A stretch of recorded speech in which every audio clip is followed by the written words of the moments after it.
إن الحمد لله نحمده ونستعينه ونستغفره ونعوذ بالله من شرور أنفسنا وسيئات أعمالنا من يهده الله فلا مضل له ومن يضلله فلا هادي له وأشهد أن لا إله إلا الله وأشهد أن محمدا عبده ورسوله أما بعد. சர்வ புகழும் புகழ்ச்சியும் வல்ல ரப்புல் ஆலமீன் அல்லாஹ் ஒருவனுக்கே உரித்தாகட்டும். அல்ஹம்துலில்லாஹ். நபிகள் நாயகம் ஸல்லல்லாஹு அலைஹி வஸல்லம் அவர்கள் மீது அல்லாஹினுடைய அன்பும் கருபையும் என்றென்றும் நிலவ வேண்டும் என்ற பிரார்த்தனையோடு, அன்புக்குரிய சகோதர சகோதரிகளே, அல்லாஹுடைய அருளால் நாங்கள் வாராந்தம் உத்தம சஹாபாக்கள் என்ற தலைப்பின் கீழ் மிக முக்கியமான சஹாபாக்கள் சம்பந்தமாக சுருக்கமான குறிப்பேட்டை பார்த்து வருகின்றோம்.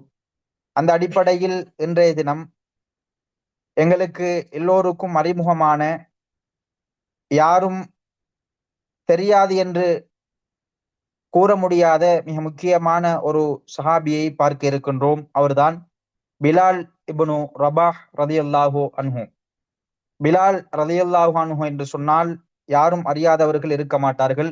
அந்த அளவு பரிச்சயமான ஒரு சஹாபி தான் இவர்கள். அன்புக்குரிய சகோதரர்களே, பிலால் ரலியல்லாஹு அன்ஹு அவர்களுடைய தந்தையுடைய பெயர் ரபாஹ். ரபாஹ் என்பது அவருடைய தந்தையுடைய பெயர்.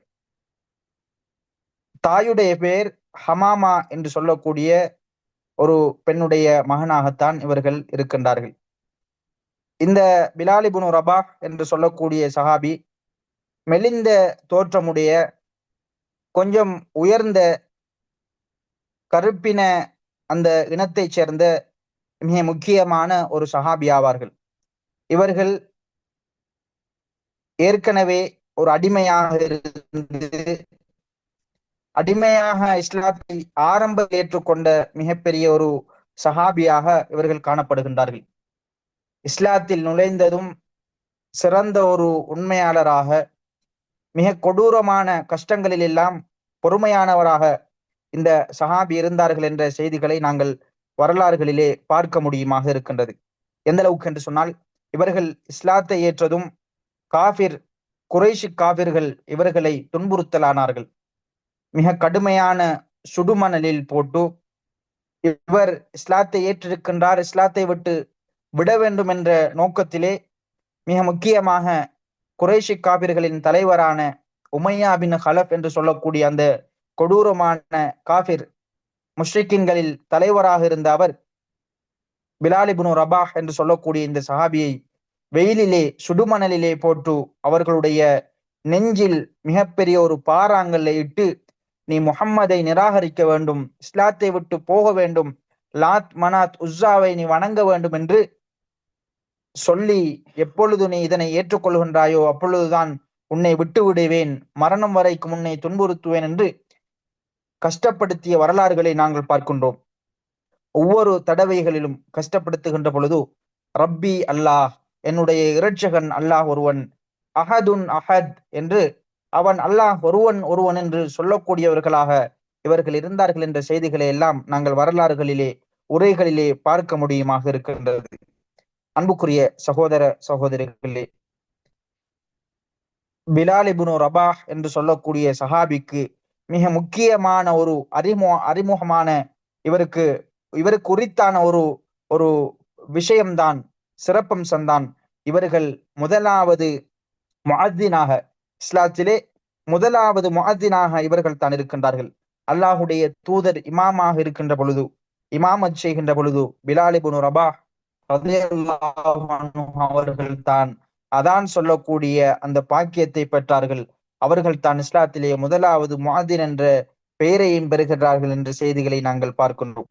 அன்புக்குரிய சகோதரர்களே, இப்படி இஸ்லாத்தை ஏற்றதும் இஸ்லாத்துக்காக செய்த எத்தனையோ அர்ப்பணிப்புகள் இருக்கின்றது.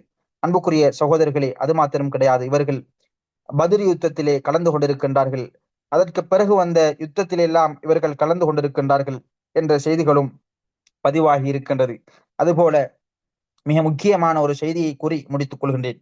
அல்லாஹுடைய தூதர் ஸல்லல்லாஹு அலைஹி வஸல்லம் அவர்கள் ஒவ்வொரு சஹாபாக்களுக்கும், ஒவ்வொரு நபித்தோழர்களுக்கும் ஒவ்வொரு சந்தர்ப்பங்களில், ஒவ்வொரு சூழ்நிலைகளில் அவர்களுக்கு சுவர்க்கத்தை கொண்டு நன்மாராயம் கூறினார்கள். இவர்களுக்கும் சுவர்க்கத்தையும் கொண்டு நன்மாராயம் கூறிய செய்திகள் நாங்கள் ஹதீஸ்களிலே பார்க்க முடியுமாக இருக்கின்றது. புகாரி முஸ்லிமிலே பதிவு செய்யப்பட்டிருக்கின்றது. ஒரு தடவை பிலால் இப்னு ரபாஹ் ரலியல்லாஹு அன்ஹு அவரிடத்திலே அல்லாஹுடைய தூதர் ஸல்லல்லாஹு அலைஹி வஸல்லம் அவர்கள் சொல்லுகின்றார்கள், ஒரு ஃபஜ்ருடைய நேரத்திலே சொன்னார்கள், கேட்டார்கள், சுவர்க்கத்தை கொண்டு நன்மாராயம் கூறும் முகமாக, பிலாலே, நீங்கள் இஸ்லாத்திலே நுழைந்தவுடன் நீங்கள் விரும்பி அல்லாஹ்வுக்காக செய்த அமல் என்ன? நான் உங்களுடைய காலடி ஓசையை சுவர்க்கத்திலே கேட்டேன் என்ற செய்தியை சொல்லி சுவர்க்கத்தை கொண்டு நன்மாராயம் கூறி, நீங்கள் சுவர்க்கத்துக்கு நன்மாராயம் கூறப்பட்டுள்ளீர்கள், சுவர்க்கம் நுழைவதற்காக என்ன பிரத்யோகமான அமலை செய்து வருகின்றீர்கள் என்று கேட்க அல்லாஹுடைய தூதர் ஸல்லல்லாஹு அலைஹி வஸல்லம் அவரிடத்திலே சொன்னார்கள், எங்களுக்கு தெரியும், ஒருவர் உது செய்கின்ற பொழுது உது செய்ததுடைய உலு செய்த பிறகு 2 ரக்காத் சுன்னத்து தொழுதால் அதற்கு மிகப்பெரிய ஒரு நன்மை இருப்பதாக, சுவர்க்கத்தை அல்லாஹு தஆலா அவருக்கு கட்டாயமாக்குவதாக, வாஜிபாக கிடைக்கும் என்பதாக அல்லாஹுடைய தூதர் ஸல்லல்லாஹு அலைஹி வஸல்லம் அவர்கள் சொன்னார்கள். அதே அந்த அமலைத்தான் சொன்னார்கள் அல்லாஹுடைய தூதரே, நான் இரவாக இருந்தாலும் சரி, பகலாக இருந்தாலும் சரி, நான் எப்பொழுதெல்லாம் ஒலு செய்கின்றேனோ அந்த ஒலு செய்த பிறகு நான் 2 ரக்காத்துக்கள் அந்த உதுவுடைய ரக்காத்தை தொழக்கூடியவனாக இருந்து வருகின்றேன் என்று சொன்னார்கள். எனவே அன்புக்குரிய சகோதரர்களே, இந்த 2 ரக்காத் தொழுவதால் தான் இதுதான் என்னுடைய பிரத்யோகமான அமல் என்று சொன்னார்கள் அல்லாஹுடைய தூதர் ஸல்லல்லாஹு அலைஹி வஸல்லம் அவரிடத்திலே. எனவே அன்புக்குரிய சகோதர சகோதரிகளே, இப்படி ஒவ்வொரு சஹாபாக்களுக்கும் பிரத்யோகமான அமல்களும் அவர்கள் இஸ்லாத்துக்காக செய்த பல தியாகங்களும் நாங்கள் வரலாறுகளிலே பார்க்க முடியுமாக இருக்கின்றது. கடைசியாக பிலால் இப்னு ரபாஹ் ரலியல்லாஹு அன்ஹு அவர்கள் திமஷ்கிலே மரணித்து அங்கே அடக்கம் செய்யப்படுகின்றார்கள். அவர்களுக்கு 63வது வயதிலே அவர்கள் அந்த மரணத்தை எட்டுகின்றார்கள் என்ற செய்திகளை நாங்கள் வரலாறுகளிலே பார்க்க முடியுமாக இருக்கின்றது. எனவே அன்புக்குரிய சகோதர சகோதரிகளே, நாங்கள் இந்த வரலாறுகளை படிப்பதனூடாக எமது வாழ்க்கையிலே இவர்களுடைய வரலாறுகளை படித்து அதனூடாக அதிலே பெறப்படுகின்ற பிரயோசனங்களை நாங்கள் எடுத்துக்கொண்டு எமது வாழ்க்கையை அவ்வாறு அமைத்துக் கொள்வதற்கான முயற்சிகளிலே ஈடுபட்டுக் கொள்ள வேண்டும். வல்ல ரப்புல் ஆலமீன் எனக்கும் உங்களுக்கும் அருள்வாளிப்பானாக. வாஹிரு தஅவானா அல்ஹம்துலில்லாஹி ரப்பில் ஆலமீன். அஸ்ஸலாமு அலைக்கும் வரஹ்மத்துல்லாஹி வபரகாத்துஹு.